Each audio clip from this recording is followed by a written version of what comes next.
আসসালামু আলাইকুম viewers, আক্তারস mini কিচেনে আজকের রেসিপিতে সবাইকে স্বাগত জানাচ্ছি। আজ আমি তৈরি করব আলু পুরি।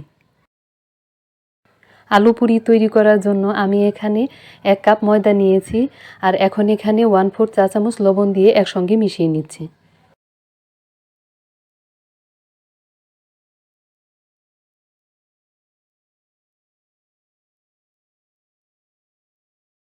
এখন এখানে 1 টেবিল চামচ তেল দিয়ে ময়দার সঙ্গে ভালোভাবে মাখিয়ে নিচ্ছি।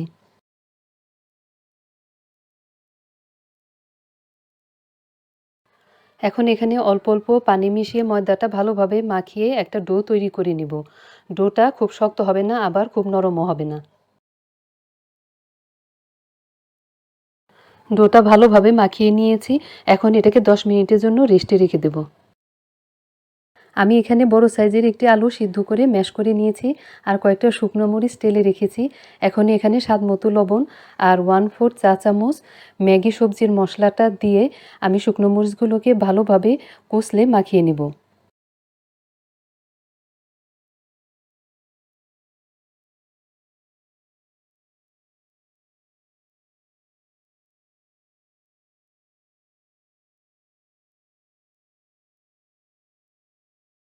এখন এখানে 1/4 চা চামচ সরষের তেল দিয়ে মাখানো শুকনো মরিচ আর আলুগুলো একসঙ্গে ভালোভাবে মাখিয়ে নিচ্ছি।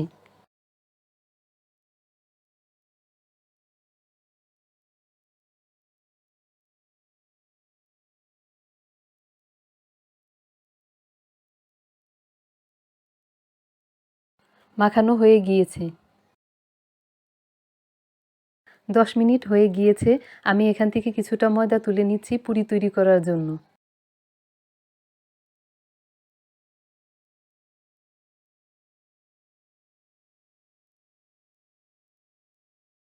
আজকের পুরিটা আমি হাত দিয়ে তৈরি করব, বেলে তৈরি করব না।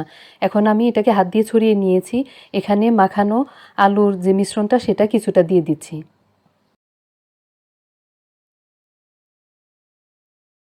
আমি এখন এটার মুখটা হাত দিয়ে আটকে দিচ্ছি। এখন আমি এটাকে হাত দিয়ে চেপে চেপে ছড়িয়ে দিব। এভাবে করে সবগুলো তৈরি করে নেব।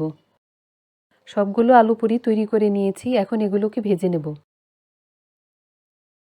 আলু পুরিগুলি ভাজার জন্য আমি একটি কড়াইয়ে তেল দিয়ে গরম হতে দিয়েছি। এখন এখানে একটা একটা করে দিয়ে দিচ্ছি।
আমার পুরিটা ভাজা হয়ে গিয়েছে। আমি এখন তুলে নেব আর এভাবে করে সবগুলো ভেজে নেব।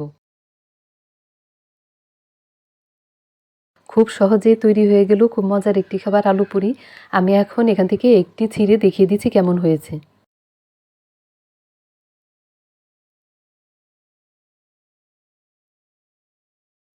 রেসিপিটি ভালো লাগলে আমার চ্যানেলটি সাবস্ক্রাইব করে পাশে থাকবেন। সবাই ভালো থাকবেন। আল্লাহ হাফেজ।